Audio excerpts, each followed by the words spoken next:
issue. So what happens? What does an independent investigation actually look like? Right. So I just want to say here, it is still their job. They may not do their job, and we may have to be realistic about that, but damn it, we ought to call them out, because it is the job of the SEC. It is the job of the DOJ to investigate exactly this kind of activity, whether it happens on Main Street or in the Oval Office. However, having said that, this happens to be a place where it's not just the DOJ and SEC who have jurisdiction and power. It's the state attorneys general all across the country. And for that, a group of us, I have just sent out a letter to every state attorney general asking them to make an independent investigation. So, we got 50 different actors out there rubbing their hands together, ready to go. Let's talk about the consumer sentiment right now. Let's just say it's not good, or perhaps disastrous. The University of Michigan Consumer Sentiment Report, the lowest since 1981, the second lowest since the 1950s. The people who were polled and that are surveyed expect inflation to go 6.7%. Even the independents in that poll expect 6.2%. It seems that people are understanding now, finally. I mean, you and others were saying tariffs bad, a little bit too late now that they're realizing that. But tell us your assessment, though, of just how disastrous these tariffs are and what it really means for the costs.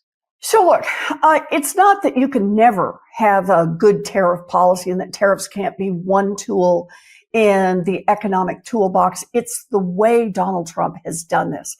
He has done a big tariff on virtually every country, on virtually every product that they sell to the United States. He's put it in place immediately across the board, a kind of everything, everywhere, all at once.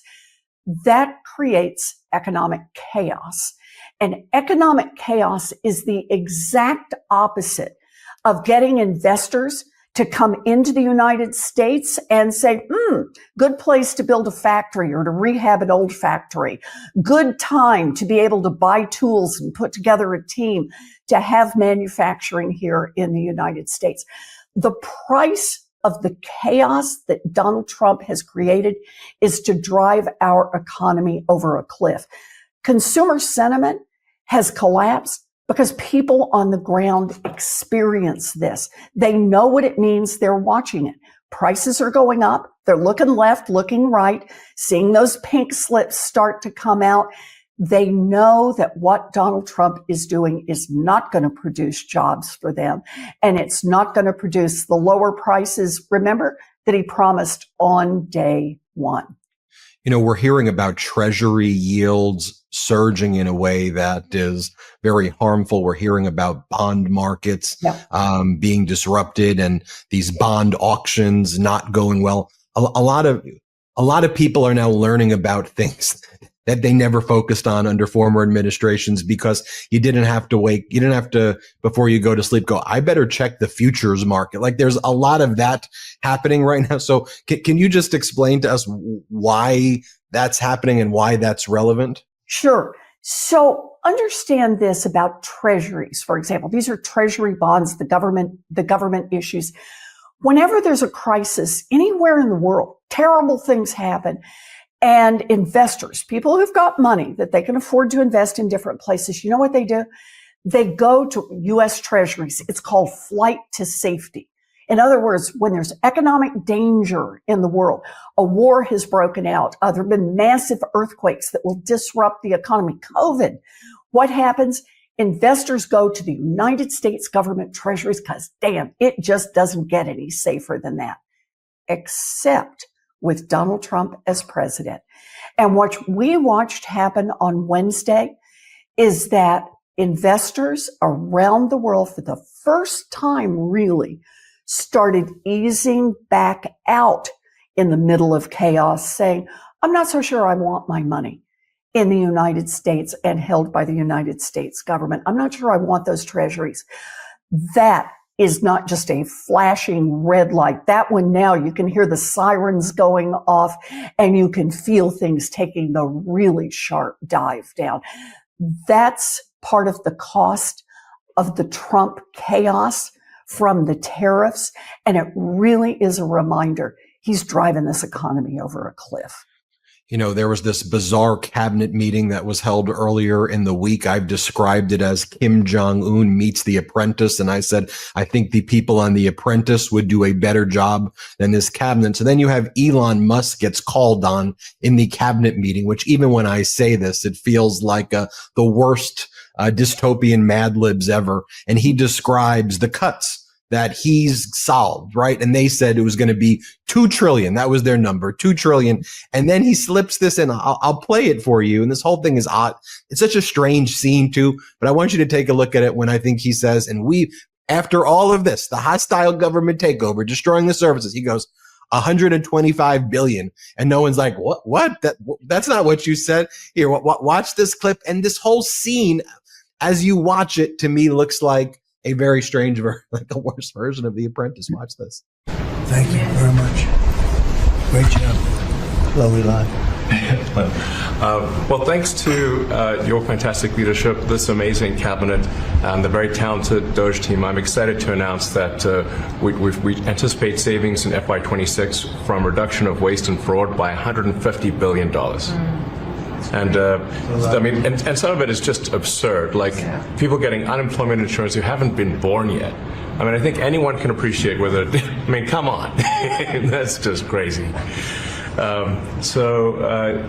know, some of these things, people ask me like, well, how are you going to find waste and fraud in the government? I'm like, well, actually just go in any direction. That's how you find it. It's very common. it's as the military would say, target rich environment.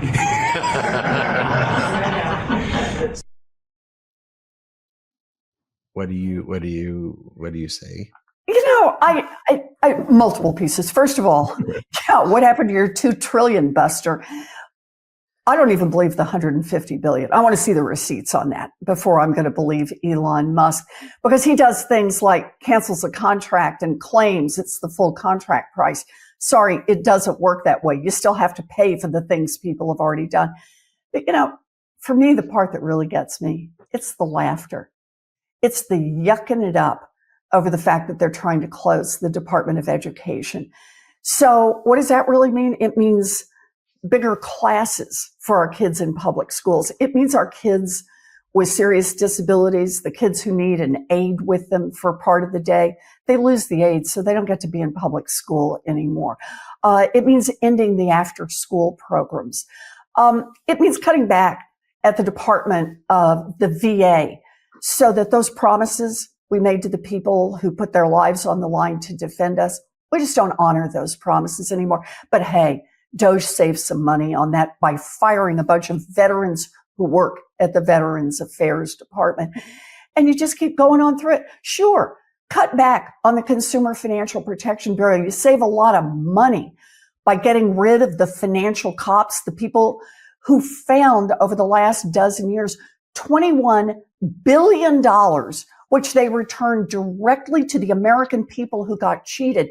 Yeah, cut those financial cops and claim that that is a savings. Well, it's sure not a savings for the people who get scammed. And that's the whole heart of this, because it's all about Elon Musk, Donald Trump, a handful of billionaires, which is mostly what that cabinet is, saying, how can we run this country to just make the grift work better for the billionaires? And who's going to pay for it? It's going to be our little kids. It's going to be seniors on Social Security. It's going to be our veterans. It's going to be our public school kids. It's going to be people who get scammed. That's what I hear when I watch that cabinet meeting. And it starts to make me sick, and then it just makes me furious.